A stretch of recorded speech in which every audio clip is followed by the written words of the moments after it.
So, The Man Show, right? A show that was so full of testosterone it probably had chest hair. Now, isn't that a visual? Picture this, the late 90s, a time when television was dominated by shows like Friends and Seinfeld. Along comes this audacious little gem, The Man Show, a comedy show that's unapologetically male-centric. Conceived in the humorous minds of Jimmy Kimmel and Adam Carolla, two men who dared to dream a little differently. They yearned for a show that would be a playground for the masculine mind, a comedic sanctuary where beer, sports, and humor take center stage. A show that wasn't afraid to laugh at itself or at the stereotypes it reveled in. It was a bold vision, one that was designed to shake up the status quo, to challenge the norms of what a comedy show could be. So two men had a vision to create a show that was by the men, for the men, and of the, well, men. Now let's dive into the early years of The Man Show, where beer chugging and trampoline jumping were all in a day's work. The early years of The Man Show were all about exploring the stereotypical manly world with a comedic twist. It was a carnival of burps, beers, and belly laughs. The show was a breath of fresh air in the late 90s, and it quickly gained a cult following. The show was divided into unique segments that were the lifeblood of The Man Show's charm. Manovations, for instance, was a segment dedicated to inventions and ideas that were meant to make a man's life easier. From beer helmets to toilet seat warmers, Manovations was a celebration of all things quirky and fun. Then there was The Man Show Boy, a young boy dressed in a suit who would go around pulling pranks or asking adults inappropriate questions. This segment was a hit and added a whole new level of humor to the show. The Man Show was not just about comedy, though. It also had its fair share of stunts and games like the infamous Wheel of Destiny, where a spin could lead to anything from a pie in the face to a glorious beer chug. The audience reception was phenomenal. The viewers loved the show's unapologetic humor and its celebration of the simple joys of being a man. It was like watching a fraternity party every week, but with a twist of comedy and a dash of satire. The early years of The Man Show were a roller coaster ride of laughs, cheers, and yes, a whole lot of beer. It was a show that was unafraid to push boundaries and to laugh at itself, and the audience couldn't get enough. The Man Show, in its early years, was like a frat party on steroids, and the audience was loving it. At its peak, The Man Show was like a well-oiled machine, churning out laughs and causing a ruckus. It was a great time to be a man. Picture this, the late 90s, early 2000s. The Man Show was firing on all cylinders, a comedy locomotive that was unstoppable. The show had found its rhythm, and the audience couldn't get enough. The humor was edgy, the skits were outrageous, and the camaraderie between the hosts was palpable. One of the most popular segments, Girls on Trampolines, was a cheeky nod to the male gaze.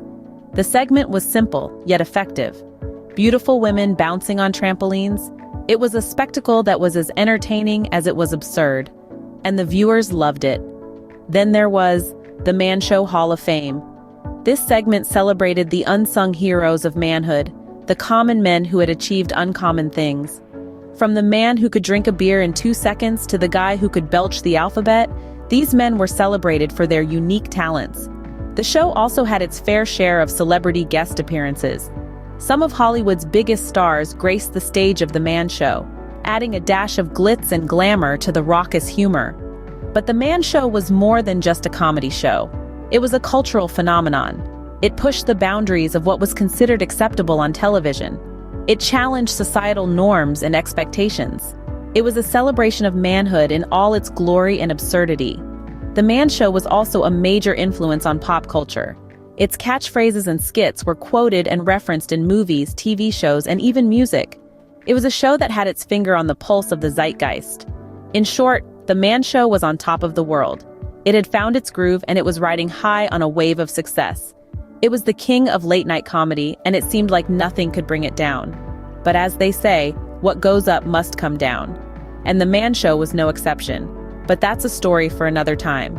For now, let's just remember The Man Show at its peak, a comedy juggernaut that brought laughter and joy to millions. The Man Show was on top of the world, and it seemed like nothing could bring it down. But as they say, what goes up must come down. But, like a beer belly after a New Year's resolution, The Man Show started to deflate. The departure of the original hosts, Adam Carolla and Jimmy Kimmel, was a massive blow to the show, akin to the heart of a party deciding to call it a night. They were the dynamic duo who had not only created but also carried the show, their chemistry as palpable as the foam on a freshly poured beer. The audience loved their humor and camaraderie, and their departure left a void that was challenging to fill. Enter Joe Rogan and Doug Stanhope, the new hosts tasked with the Herculean task of keeping the party alive. They brought their own flavor to the show, their own style of humor. But it was like trying to keep a beach ball afloat in the wind. The audience could see the struggle.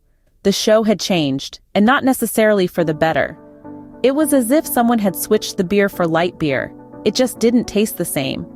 The changes in the show were noticeable, and they affected its popularity. The ratings started to dip, much like the spirits of a partygoer when the beer runs out. The once bustling party was now starting to thin out. The laughter that once echoed was now just a faint giggle. The Man Show, once a titan of comedy, was now a shadow of its former self. Despite the efforts of Rogan and Stanhope, the show couldn't regain its former glory. And in 2004, Comedy Central decided to pull the plug. The Man Show, with its iconic beer mugs and jovial atmosphere, was canceled. The party was over. The laughter had died down. The beer was all gone. And just like that, the Man Show was no more. But its legacy, like the smell of a good old beer, lingered on. So what did the Man Show leave behind, apart from a bunch of beer cans and trampolines? Well, let's dive into that. The Man Show, without a doubt, left a significant mark on the comedy world. It became a cultural phenomenon and a symbol of an era when the boundaries of comedy were being pushed and tested. It was a trailblazer, daring to venture into territories that were previously considered taboo, all in the name of good humor. The show's influence was far-reaching. You can see its imprint on many comedy shows that followed, with its unique blend of satire, slapstick, and sometimes downright silliness. It gave birth to a new genre of comedy, where the ordinary and the absurd were intertwined, and where nothing was off-limits. The Man Show wasn't just about the laughs, though. It was a platform that allowed for social commentary, albeit wrapped in a layer of humor. The show was unafraid to tackle societal norms, gender roles, and even politics, all under the guise of a good time. Its place in pop culture is undeniable. Phrases from the show have made their way into everyday language. It's hard to forget the Zuggy Zuggy chant or the iconic image of the Man Show juggies bouncing on trampolines. Today, the Man Show is remembered as a cornerstone in comedy history. Its unique style has shaped the landscape of humor, paving the way for many comedians and comedy shows that we enjoy today. The Man Show also serves as a time capsule, a snapshot of a specific period in our culture.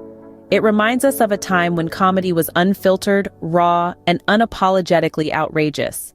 The Man Show may be gone, but its spirit lives on in every burp, every high five, and every manly laugh.